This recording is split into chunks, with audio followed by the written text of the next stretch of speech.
Arthrofibrosis. Introduction. Arthrofibrosis is characterized by formation of excessive scar tissue in a joint. Arthrofibrosis can affect any joint. It most commonly affects the knee joint. Some people also use the term frozen knee for arthrofibrosis of the knee.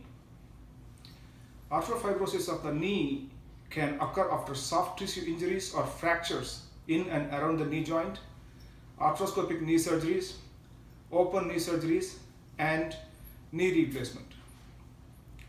Arthrofibrosis following knee replacement can occur after primary or revision knee replacement.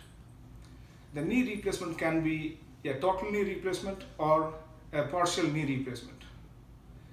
My patient education videos give information about arthrofibrosis following knee replacements.